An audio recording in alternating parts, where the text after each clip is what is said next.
I just finished my stream and I saw Pirate Software has not just one, but two videos talking about the Stop Killing Games initiative. And I have a lot of thoughts. For those who don't already know me, I'm Theo. I'm a software developer, content creator, CEO, business owner, a lifelong gamer. You can see me wearing the Outer Wilds shirt. Fun fact about that, I was the first person to ever beat the Outer Wild DLC and meet the. I also need to disclose a bias. I am friends with Thor, so you need to know that going in. But that doesn't mean I'm not genuinely kind of pissed right now, because I am. Because Thor is entirely correct. Every word of what he said is almost like surreal in how correct it is. And the fact that people are still trying to poke holes in it, it deeply irks me. I'm genuinely pissed at the level of entitlement that I'm seeing from gamers. The big difference between how Thor feels and how I feel is that I'm not scared to blast y'all. I am not scared to say the truth, the reality that the average gamer, not the average person who plays games, but the average person who sees gaming as a huge part of their identity, that person is an entitled asshole, just straight up. And it sucks. It genuinely sucks because game devs are pouring their lives into creative works that are life-changing. I can't fathom where I would be today if it wasn't for Outer Wilds. This game didn't just change my life, it might have fucking saved it. And the fact that developers of games like that, of things that are literally changing lives, are getting more roadblocks thrown at them because of the entitlement of gamers is just, it's genuinely hard to fathom. And I had to take some time to talk about it. Normally, what I talk about is code stuff on my main channel. This channel is more general appeal stuff, from Apple drama to shitting on Adobe to covering Pal World. I genuinely like talking about these things and don't get the opportunity too much. So I'm thankful to Thor for giving me this opportunity, but also need to be very clear. I'm not making this because I just want to talk about gaming or because I want to get a free video. I'm talking about this. Hell, I'm interrupting my dinner for this, because watching Thor's video and seeing the comments made me feel genuinely kind of sick. It's horrifying. So I'm going to do what he didn't do, and I'm going to read through some of these stupid comments and explain in detail why they are as dumb as they are. If you haven't already watched Stop Killing Games and Stop Killing Games 2 from Pirate's channel, go do that. I don't know why you're here if you haven't already watched those, but watch those, come back, and then watch as I make fun of these comments, because this is going to be good. Single player games that are online only are rare. Not so rare anymore. Not at all. Yeah, they are. They're absolutely rare. They're incredibly rare. You know what? Let's search top 10 single player games 2024. Let's see how many of these are in any way a live service. Paper Mario, Thousand Year Door? Nope. Elden Ring? Kind of, but it works fine offline. Hades? Absolutely not. Cyberpunk 2077 works totally fine offline. I know that for a fact. I played on an airplane once. Final Fantasy VII Rebirth, totally fine offline. Baldur's Gate 3, entirely fine offline. I don't know why this is number 7 out of the 12. Tears of the Kingdom, totally fine. Marvel Spider-Man 2, totally fine. Like a Dragon, Infinite Wealth. I will admit I don't know shit about this game, but the little I do know about the Like a Dragon series would make me very surprised if this was an online game. Red Dead Redemption 2 works fine offline. Alan Wake 2 absolutely works fine offline. And God of War works fine offline. So where are these games? Why is this a top comment? Why is this the most upvoted comment on the video? It's just wrong. It's just a lie. But gamers are so excited about this narrative. They're just so excited to shit on game devs. And that's the theme. That's what we're going to be pushing throughout most of this, is all of it is gamers looking down on the devs that make the things they love. I've never seen any field that is quite this extreme with that. Like, I come from music. And there's almost an obsession with musicians in the music world. Like, the people who like a song, they don't just like the song, they get obsessed with the artist. They go to their shows, they support them, they hype them up, they defend them, they talk as much positivity as they can about the artists they love. Same thing happens in film and television. Same thing happens with YouTubers. Same thing happens in basically every field but gaming, where the average thing someone says about even a YouTuber is leaning positive. But the average thing a gamer says about a game dev is either mean or wrong or both. Very commonly both. Let's dig into some more of these. Isn't the idea to get the companies to give the players tools to run their own servers when the company wants to kill those servers? This one sounds noble, and I'll give some credit to this commenter for at least trying, but that is not that simple.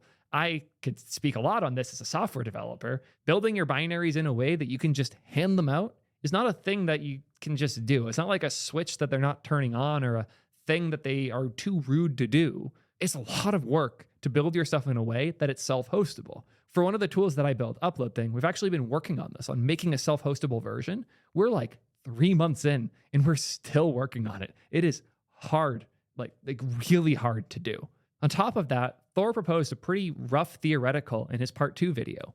Imagine a malicious actor that wants to charge a bunch of money for the servers to a game they didn't make. Look at something like Team Fortress 2, for example. The game's free to play, which would mean it would be relatively cheap to spam traffic to the existing product. If I really wanted to cost Valve a bunch of money, it wouldn't be too hard to spin up a bot farm just playing Counter-Strike Go or Team Fortress 2 and spamming their servers with an unbelievable amount of traffic. Thankfully, Valve makes enough money to survive this because they take 30% off of every other game dev's income, which is absurd. But that aside, God, if you guys get me started on Epic right now, this will not be a pretty comment section. Not that it will be anyways. Gamers are very entitled.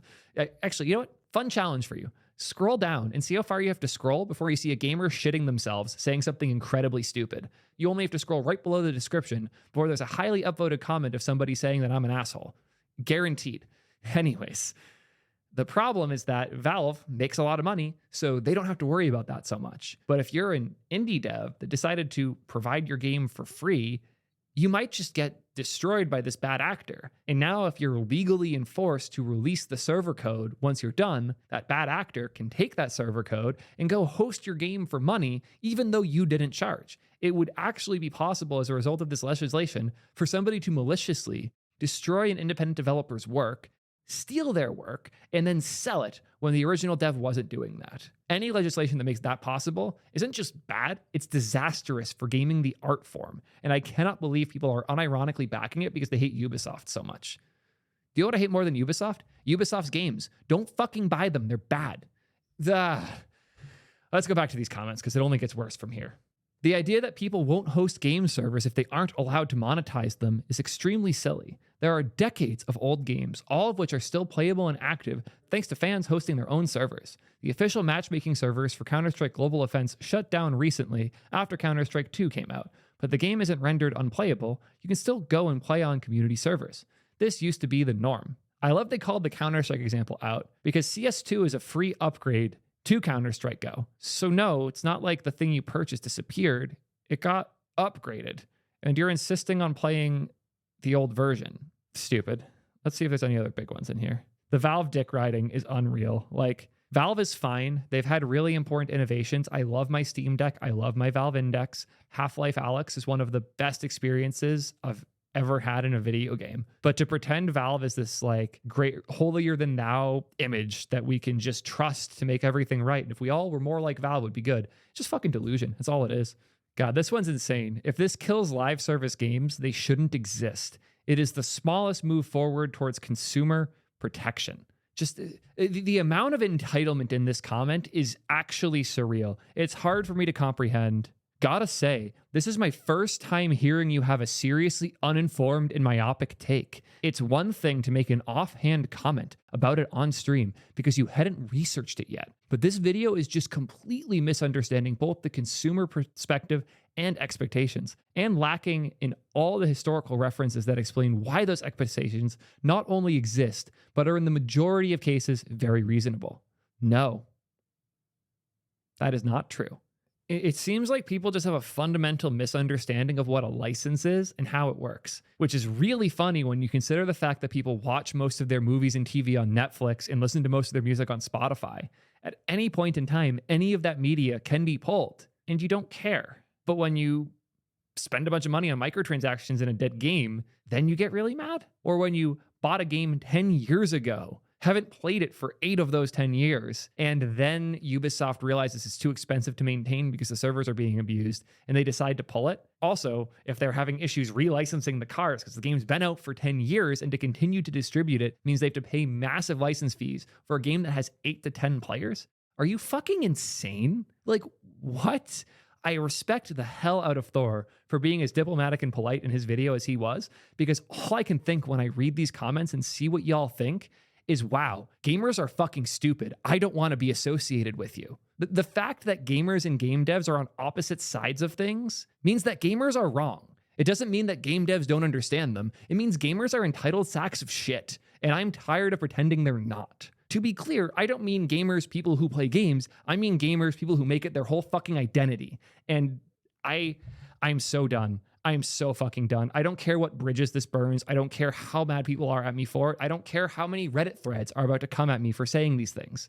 Gamers are the problem in gaming, not game devs. If you hate microtransactions and you hate live service games, stop fucking playing them. If you hate when a game gets rug pulled, stop buying games from that studio. If you want your games to be out for longer and not get pulled, spend more money on them and stop buying them on Steam where there's a 30% cut. Move to GOG or Epic where the platform takes less than 10% and the game dev can actually make a goddamn living on it. If you actually want these games to survive, you're going about it the worst possible way. I care a lot about game preservation. You can look at my videos about Nintendo on this channel if you want proof of that. It is so important that we find ways to preserve these art pieces in a way that I can share them with my kids. The fact that I can't show some of the best experiences I've had to my children without showing them a video of it is genuinely sad. And I can understand why we're being so upset about that. But we don't solve the problem by making lives harder for game devs. We solve the problem by having a conversation, finding better ways to push and communicate and